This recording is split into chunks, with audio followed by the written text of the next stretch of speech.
Hello বন্ধুরা, কেমন আছো সবাই? আশা করি সবাই ভালো আছো এবং আমিও খুব ভালো আছি। তো আজকে ভিডিওটি শুরু করার আগে আমি আগে ক্ষমা প্রার্থী, কারণ ভিডিওটি এত দেরিতে আপলোড করার জন্য। তো চলো আজকে ভিডিওটি বেশি কথা না বলে ভিডিওটির মূল উদ্দেশ্যে যাওয়া যাক, ঠিক আছে? তো তোমরা যারা জানতে চেয়েছিলে যে দাদা বালুরঘাট ল কলেজের ফর্ম ফিল আপ কবে ছাড়বে এবং কবে থেকে তাদের অ্যাডমিশন প্রসেস শুরু হবে, ঠিক আছে? তো তাদের উদ্দেশ্যে বলে রাখি, অলরেডি বালুরঘাট ল কলেজ তারা তাদের অ্যাডমিশন ফর্ম পাবলিশ করে দিয়েছে 17/6/2025 থেকে 24/6/2025, ঠিক আছে? লাস্ট ডেট আজকেই তার ফর্ম ফিল আপের। তো তোমরা এখনও যারা ফর্ম ফিল আপ করোনি, যাদের একটু পার্সেন্টেজ কম আছে, যাদের 68 বা 70 বা 55, হ্যাঁ, বা 50, তো তোমাদের উদ্দেশ্যে বলে রাখি যে তোমরা এই কলেজে অবশ্যই তোমরা ফর্ম ফিল আপ করে রাখবে, কারণ এখানে তুলনামূলকভাবে কাট অফ কম দিয়ে তোমরা এখানে চান্স পেয়ে নেবে, ঠিক আছে? দ্বিতীয়ত যে মানে আজকে, হ্যাঁ, আরও একবার বলে দিই তোমাদেরকে, আজকেই তার ফর্ম ফিল আপের লাস্ট ডেট। তোমরা আজকের মধ্যেই ফর্ম ফিল আপ করে নেবে। আমি তাই জন্য ভিডিওটি শুরু করার আগেই বলে দিয়েছি, ক্ষমা প্রার্থী ভিডিওটি লেটে আপলোড করার জন্য। দ্বিতীয়ত দাদা, বালুরঘাট ল কলেজের ফি স্ট্রাকচার কত? তো তোমাদের জন্য বলে রাখি, বালুরঘাট ল কলেজের ফি স্ট্রাকচার হলো প্রায় 23,000 সামথিং, ঠিক আছে? পার সেমিস্টার, কিন্তু এটা পার ইয়ার নয়, পার সেমিস্টার প্রায় 23,000 সামথিং এরকম একটা ফি স্ট্রাকচার রয়েছে, ঠিক আছে? তৃতীয় কোশ্চেন হচ্ছে যে দাদা, বালুরঘাট ল কলেজ কি তারা হোস্টেল প্রোভাইড করে থাকে? উত্তর হচ্ছে না, বালুরঘাট ল কলেজ কোনো হোস্টেল প্রোভাইড করে থাকে না, ঠিক আছে?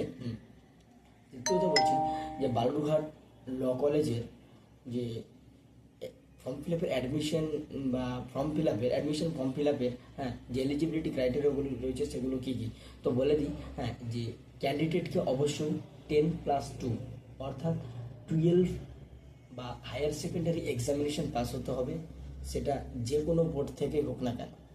দ্বিতীয়ত, ক্যান্ডিডেটকে অবশ্যই, যারা জেনারেল ক্যাটাগরির ক্যান্ডিডেট রয়েছে তাদের অবশ্যই 45, এবং যারা SC ST কিংবা PWD ক্যাটাগরি রয়েছে তাদেরকে অবশ্যই 40% মার্কস পাস্ট এক্সামিন অর্থাৎ হায়ার সেকেন্ডারি এক্সামিনে পেতে হবে, তবেই তোমরা ফর্ম ফিল আপের এলিজিবল হবে। দ্বিতীয়ত, এজ লিমিট যেটা দিয়েছে, হ্যাঁ, এখন এটা মানে সব কলেজে এজটা দিয়ে দেয়, এটা একটা মানে ভালো জিনিস যা এজটা দিয়ে দিয়েছে, ঠিক আছে? তো তোমাদের জন্য বলে রাখি, যাদের 1 জুলাই 2024, যারা জেনারেল ক্যাটাগরি রয়েছে, শুধুমাত্র জেনারেল ক্যাটাগরি 1 জুলাই 2024 তোমাদের বয়স হিসাব করবে। যদি তোমাদের 20 বছর বয়স পেরিয়ে যায়, হ্যাঁ, তাহলে তোমরা কিন্তু ফর্ম ফিল আপের এলিজিবল হবে না।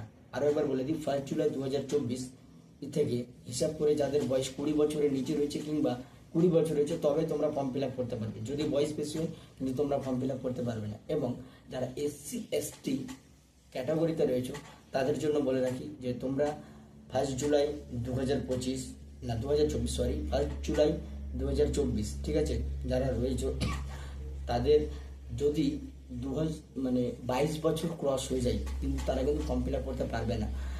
আরও একবার বলে রাখি, 1 জুলাই 2024 যাদের বয়স SC ST কিংবা PWD ক্যাটাগরিতে রয়েছে, হ্যাঁ, যদি তোমাদের বয়স, ঠিক আছে, 1 জুলাই 2024 থেকে 22 বছরের নিচে হয়, তবেই তোমরা ফর্ম ফিল আপের এলিজেবল হবে, ঠিক আছে?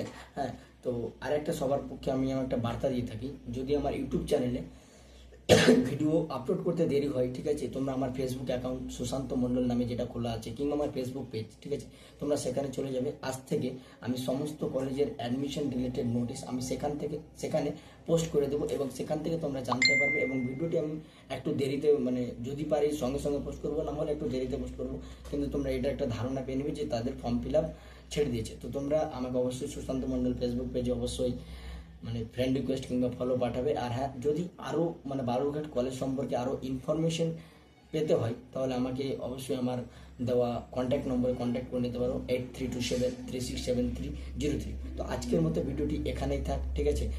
আরও একটা দেখা হচ্ছে নতুন কোন একটা ভিডিওতে। তো চলো, সকলে ভালো থেকো।